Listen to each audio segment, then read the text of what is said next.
तो ट्रंप के मंसूबे पर किस तरह से पानी फेरा जाता है, ईरान से बेहतर इसे कोई नहीं जान सकता है। ईरान पर हमले की तैयारी ट्रंप ने कर ली थी, लेकिन फिर ऐसा क्या हुआ कि ट्रंप को इस तैयारी को रोकना पड़ा, हमले को रोकना पड़ा। वो क्या वजह थी, किसकी वजह से कहा गया कि एक होटल को निशाना बनाने के लिए भी ईरान तैयार हो गया? क्या है पूरी खबर, किस तरह से जानकारी से लेकर मिल रही है? बातचीत करने के लिए मयंक मेरे साथ जुड़ गए हैं। मयंक, ट्रंप जो चाहे कर रहे हैं, इस वक्त टैरिफ लगा रहे हैं, हमला कर रहे हैं, धमकी दे रहे हैं, लेकिन ईरान ने किस तरह से ट्रंप को पीछे धकेला, वो एक बड़ी खबर अब इसे लेकर सामने आ रही है। वो बड़ी खबर क्या है जिसकी वजह से अमेरिका को पीछे जाना पड़ा? देखिए, ये बहुत बड़ा खुलासा हुआ है, सनसनीखेज खुलासा हुआ है कि आखिर क्यों ट्रंप को अपना पहला प्लान ईरान पर हमले का रोकना पड़ गया। देखिए, जब ये खबरें आ रही थी कि अमेरिका के जेट्स जिन्हें टेक ऑफ किया ईरान पर हमला करने के लिए, उसके बाद एंड टाइम पे बताया गया कि ट्रंप ने ऑर्डर किया और स्ट्राइक को जो है वो रोक दिया गया। अब देखिए, इसके पीछे की जो वजह बताई गई, बड़ी वजह ये थी कि कतर ने और सऊदी अरब ने, दोनों ने ये चिंता जताई और ये कहा ट्रंप को कि आप भाई ईरान पर हमला मत करें, वरना ईरान के मिसाइल से जो है हमारे बेसिस को खतरा हो जाएगा, हमें खतरा हो जाएगा। इस तरह की खबरें आई। लेकिन अब इसको लेकर एक बहुत बड़ा और सनसनीखेज खुलासा हुआ है। बताया ये जा रहा है कि कतर में, दोहा में एक 5 स्टार होटल, जिसका नाम शायद आप लोग पढ़ लें, हम नाम नहीं लेना चाह रहे उसका, तो वो होटल में एक वॉर रूम तैयार किया गया और अमेरिका के जितने बड़े अधिकारी हैं, जो सेंट्रल कमान है उसके जितने बड़े अधिकारी हैं, वो सब उस 5 स्टार होटल में शिफ्ट हो गए और उस होटल को जो है वो एक वॉर रूम बना लिया गया और यहाँ से प्लान चल रहा था कि कैसे ईरान पर हमला किया जाए, किस देश से फाइटर पायलट्स अंदर जाएंगे, कहां से मिसाइल्स मारी जाएंगी, सबमरीन का क्या रोल होगा। ये पूरा प्लान जो है वो बताया जाता है कि दोहा में इस होटल से चल रहा था और ये जानकारी मिल गई ईरान को। देखिए, हुआ ये कि जैसा बताया जा रहा है, हमने पहले भी आपको ये बात कही कि एक तो रूस और चीन के सैटेलाइट्स मिडिल ईस्ट में एक गतिविधि को अमेरिका की और इजराइल को फॉलो कर रहे हैं। इतना ही नहीं, जितने अरब देश हैं वहाँ पे क्या मूवमेंट हो रहा है, वो अमेरिका का साथ दे रहे नहीं दे रहे, कितने फाइटर जेट्स आ रहे नहीं आ रहे, इसका पूरा हिसाब किताब रूस भी रख रहा है और चीन भी रख रहा है। अब हुआ ये कि ये जो होटल है, यहाँ पे अमेरिका के सारे अधिकारी शिफ्ट हो गए थे, जो कि अल उदैद एयरबेस से शिफ्ट हुए और ये दिखाने की कोशिश की गई कि अल उदैद एयरबेस से हमने अपने प्लेन हटा लिए हैं, हमने अपने सैनिक वहां से हटा लिए हैं ताकि ईरान वहां हमला ना करे। अगर अमेरिका हमला करता तो सबसे पहला जो है हमला होता वो अल उदैद एयरबेस पर होता और उस हमले को रोकना मुश्किल हो जाता। जब 12 दिन की जंग हुई और अमेरिका ने जब हमले किए तीनों न्यूक्लियर सेंटर्स पे और उसको मिडनाइट हैमर नाम दिया गया था, और उसके बाद फिर जब ईरान ने 14 मिसाइल्स दागी अल उदैद बेस पर और उसमें से 4 मिसाइल गिर भी गई, अमेरिका का डिफेंस सिस्टम उसको नहीं रोक पाया, कतर का डिफेंस सिस्टम नहीं रोक पाया और आसपास भी जो डिफेंस सिस्टम है वो 2000 किलोमीटर ट्रेवल करके मिसाइल आई, 1800 किलोमीटर, और वो अल उदैद एयर बेस पर गिर गई, आप नहीं रोक पाए उसको। तो सबसे बड़ा खौफ तो यही था कि कहीं अल उदैद एयर बेस ना उड़ जाए हमारा। अब उस बीच में इन्होंने अपने अधिकारियों को शिफ्ट कर दिया था इस 5 स्टार होटल। अब हुआ ये कि ये जो स्ट्राइक होने की बात चल रही थी कि बस ये हमला होने वाला है, हमला होने वाला है, इसी बीच ईरान के एक कमांडर की तरफ से ये चेतावनी आ गई, ये बात अमेरिका को और कतर को कह दी गई कि आपने जिस होटल में अपना वॉर रूम बना रखा है उसकी एक जानकारी है हमको, वहाँ आपके कितने अधिकारी हैं, कितने कमांडर्स हैं, उसके बारे में हम सब कुछ जानते हैं और अगर हमारे स्पेस में आप अंदर आए तो सबसे पहले आपका ये जो आपने वॉर रूम बना रखा है, पहली मिसाइल यहीं गिरेगी। बिल्कुल, तहस कर दिया जाए। सबसे पहला हमला जो है वो उस वॉर रूम पे होता जो अमेरिका ने बना रखा था। अपने अधिकारी जो कतर में जिस होटल को, दोहा में जहां पे वॉर रूम बना रखा था, ईरान की तरफ से धमकी आई, पहली मिसाइल हम यहीं मारेंगे साहब।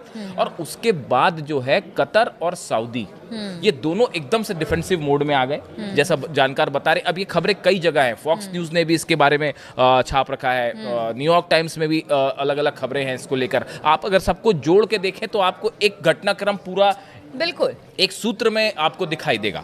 अब उसके बाद हुआ ये कि जैसे ही ये धमकी आई ईरान की तरफ से, तो ये बात एकदम से एक्सपोज हो गई कि भाई ये जो वॉर रूम बना रखा था, जहां पे सब कुछ जहां से तय होना था, कतर में, दोहा से, जहां से 5 स्टार होटल में जो वॉर रूम था, अगर वहीं हमला हो जाता तो बड़ी संख्या में अमेरिकी टॉप कमांडर्स की कैजुअलिटी हो सकती थी, बड़े संख्या में अमेरिकी अधिकारी इसकी चपेट में आ जाते। उसके बाद बताया ये गया कि जब ये धमकियां आई उसके बाद कतर की और सऊदी के बीच में एक बड़ी बैठक हुई और उस बैठक में ये बात कही गई कि भाई ये जो ईरान के तेवर दिख रहे हैं और जो इन्होंने बताया जा रहा है कि 500 से 600 खैबर मिसाइल्स तैनात कर रखी हैं, फतेह सीरीज की मिसाइल्स तैनात कर रखी ने हैं। भी पहले कह दिया था कि अभी समय नहीं है हमला करने का। देखिए बिल्कुल। पिछली बार जब हमला हुआ था अप्रत्याशित यानी अनप्रेडिक्टेबल था, अचानक से हमला हुआ, ईरान इसके लिए उस तरह से तैयार नहीं था। लेकिन इस बार तो ईरान ने कह दिया था कि हाँ कि अब देखिए ऐसा है कि अगर आप हमें टारगेट करेंगे तो आपको भी छोड़ा नहीं जाएगा, उसके लिए पूरी तैयारी। हाँ, ये बिल्कुल बिल्कुल ठीक कहा आपने। ये ईरान की तरफ से साफ और क्लियर मैसेज था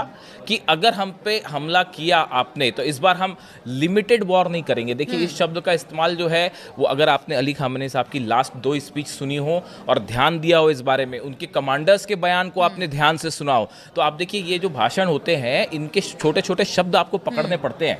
बार बार ईरान की तरफ से कहा गया कि हम प्रीएम्प्टिव स्ट्राइक करेंगे। उन्होंने कहा इस बार हम लिमिटेड स्ट्राइक नहीं करेंगे, इस बार सीज फायर नहीं होगा। यानी ईरान एक ऑल आउट वॉर के लिए तैयार था कि अगर हमला होता है, अगर अली खामेनी साहब को टारगेट किया जाता है या ईरान के एयर स्पेस में अगर आप घुसते हो, आप देखिए तुरंत ईरान ने अपना एयर स्पेस बंद कर दिया था पिछली बार, और जितनी मिसाइल्स थी वो तैयार थी और एक साथ 8 बेसेस एकदम लाइन से तैयार थे। अल असद बेस अमेरिका में, अल उदैद बेस कतर में, सऊदी का जो बेस है वो, जॉर्डन, सीरिया, ये सब बेसेस जो अमेरिका के हैं सब पे एक साथ मिसाइल दागी जाती। और इजराइल की तो हम बात ही नहीं कर रहे हैं। कहावत बहुत ज्यादा है कि देखिए आपके पास अगर खोने के लिए कुछ नहीं रहता तो फिर आप सामने वाले को भी उसी दमखम के साथ बिल्कुल एकदम उस पर वार करते हैं। बिल्कुल। अमेरिका एक बड़ा देश है और कह लीजिए कि एक महाशक्ति के तौर पर है, ईरान लगातार उसके टारगेट पर रहा है, तो ईरान को भी है कि अब आमने सामने की लड़ाई होगी तो फिर एकदम जबरदस्त तरीके से हमला किया जाएगा। हमारे पास खोने के लिए कुछ नहीं है, लेकिन अगर अमेरिका को अगर कुछ होता है तो फिर उसके पास खोने के लिए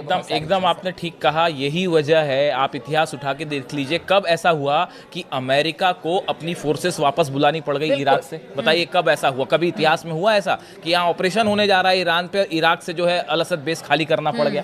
पहली बार हुआ ऐसा। अब देखिए अब ये घटनाक्रम पे आते हैं हम फिर से। अब ये जानकारी जैसी पता चला भाई इनको, अमेरिका और कतर को और सऊदी को समझ में आई ये बात कि भाई ये तो पूरी जानकारी इनके पास पहुंच चुकी है कि वॉर रूम का एक एक चीज इनके पास है। उसके बाद कतर और बताया जाता है कि सऊदी के बीच में एक बड़ी चर्चा हुई और उसमें ये तय किया गया, जिसके बाद क्राउन प्रिंस जो है मोहम्मद बिन सलमान, इनकी तरफ से अमेरिका को ये बात कही गई कि भाई देखिए आप हमारे एयर स्पेस का इस्तेमाल ना करें, आप हमारे बेसिस का इस्तेमाल ना करें। अगर आपने हमारे बेसिस का इस्तेमाल किया, जो बताया जा रहा है कि जो सऊदी की तरफ से मैसेज दिया गया कि अगर आपने ईरान पर हमला किया इस हालात में तो मिडिल ईस्ट में एक इतनी बड़ी जंग छिड़ जाएगी जो यहाँ सब कुछ तहस नहस कर देगी।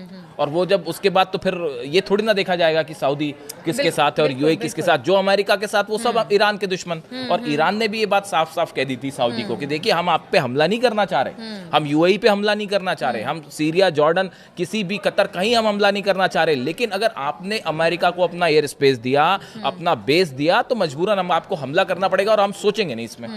ये बात टॉप अधिकारियों की तरफ से ईरान के कह दी गई थी इन सब देशों को, अरब देशों को। यहां से पलट गया खेल।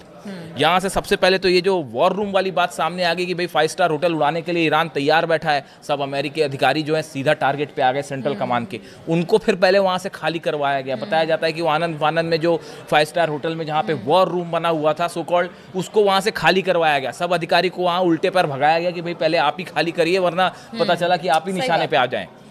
वो खाली किए गए। सऊदी और कतर के बीच में बड़ी चर्चा हुई, ये कहा गया कि भैया आप जो है हमारे बेस का इस्तेमाल ना करें। उसके बाद फिर अमेरिका ने अपने प्लान बदले और ये हुआ कि फिर अब्राहम लिंकन जो एयरक्राफ्ट कैरियर है उसको बुलाया गया। उसके अलावा जो जॉर्ज डब्ल्यू बुश इनका एयरक्राफ्ट कैरियर है उसको भी डिप्लॉय किया गया। मेडिटेरियन सी की तरफ बढ़ रहे हैं और अगले 48 घंटे में दोनों पहुंच भी जाएंगे। यानी 48 घंटे बाद आप देखिएगा फिर से हालात इसमें जो है बदल सकते हैं। अब इसी बीच ट्रंप से पूछी गई ये बात, अब ये बात सब जगह लीक हो गई कि भाई ये तो हमले का प्लान था। ट्रंप से सवाल किया गया कि भाई आपने स्ट्राइक, आप कह रहे थे एक तो मदद आ रही है, मदद आपकी आई नहीं, आपने क्या प्लान बनाया था उसे चेंज क्यों किया, क्या कोई दबाव था? तो ट्रंप ने कहा कि नहीं, मेरे पे कोई दबाव नहीं था और मेरे पे सिर्फ अपना दबाव होता है, मैं खुद अपना फैसला लेता हूँ। इस तरह की बात इंटरनेशनल मीडिया में अगर मन का आ जाए तो लोग यही कह रहे हैं कि पीठ दिखाकर भाग गए ट्रंप। तो ये जो है बड़ा, ये बड़ा सेटबैक रहा। ये इससे एक ऐसा ओपिनियन, देखिए इससे मैसेज क्या गया, मैसेज इससे ये गया कि कि अमेरिका जैसा पावरफुल देश। अच्छा, ईरान में जिनको ये कहा जा रहा था, जिन प्रदर्शनकारियों को कि हमारी सेना पहुंच रही है, हमारी मदद, वो भी अपने आप को छला महसूस कर रहे हैं। बिल्कुल। अब ये देखिए, ये असल में ये कहानी सिर्फ इस बार की नहीं है। देखिए, ये जो पिछली बार इजराइल ने जो कतर पे हमले किए थे, दोहा में जो हमास के लीडर्स पर को टारगेट करते हुए जो हमले किए थे, वहां से अरब देशों को ये बात लगने लग गई थी कि ईरान जो कह रहा था वो सच कह रहा था, कि ये इजराइल जो है वो कभी भी आपको भी निशाना बना सकता है। ये बात बार बार ईरान की तरफ से अरब देशों को समझाई गई कि भाई इजराइल जो है वो आज हमसे जंग कर रहा है, कल को आपका भी नंबर आ सकता है। ये बात सबको कब महसूस हुई? जब इजराइल ने जो है वो कतर में जो है दोहा में स्ट्राइक्स करी और हमास के लीडर्स पे, वहां से जो है वो ये बात सबने महसूस की। अमेरिका इजराइल पर विश्वास करके अगर ये अरब देश ईरान का साथ छोड़ते हैं तो ये बड़ा नुकसानदेह तो हो सकता है। ये इस बार इनको महसूस हुई। और इसी वजह से सऊदी और कतर की तरफ से फिर बताया जा रहा है कि बाकी कई देशों ने भी ये बात कही कि भाई आप जो है हमारे एयर स्पेस का इस्तेमाल ना करें। उसके बाद सेकेंड प्लान पे अब जो काम चल रहा है, देखिए ईरान को अभी भी घेरने की तैयारी चल रही है और बड़ी तैयारी चल रही है। पूरे जहाज जो है, दोनों एयरक्राफ्ट कैरियर आ गए हैं। कई सारे ऐसे जहाज जो एयरक्राफ्ट कैरियर नहीं है, वो भी जो है उनको जो डिस्ट्रॉयर्स कहते हैं उनको, वो पहुंचने शुरू हो गए मेडिटेरियन सी में, रेड सी में आसपास आने शुरू हो गए। और इसके अलावा बड़ी संख्या में सैनिकों को भेजना भी शुरू हो गया। हाँ, क्योंकि व्हाइट हाउस की तरफ से आदेश बयान आए थे कि देखिए हमले का विकल्प अभी भी खुला हुआ है। बिल्कुल बिल्कुल। तो ये जो बिल्डअप हो रहा है ईरान के चारों तरफ, ये बता रहा है कि अभी मामला जो है 48 घंटे बाद निकल के सामने आएगा कि क्या हो सकता है। और देखिए एक और बड़ी बात इस बार ये सऊदी, कतर और बाकी जो देश हैं, इनकी तरफ से ये बात भी कही गई अमेरिका को कि पिछली बार के विरुद्ध इस बार जो है रशिया और चीन दोनों बड़ी मदद कर सकते हैं ईरान की। आप इसको वेनेजुएला ना समझें कि वेनेजुएला पर हमला किया और वो एक देश चूंकि मेनलैंड से दूर है, रशिया से, चाइना से, तो कोई मदद नहीं कर पाया।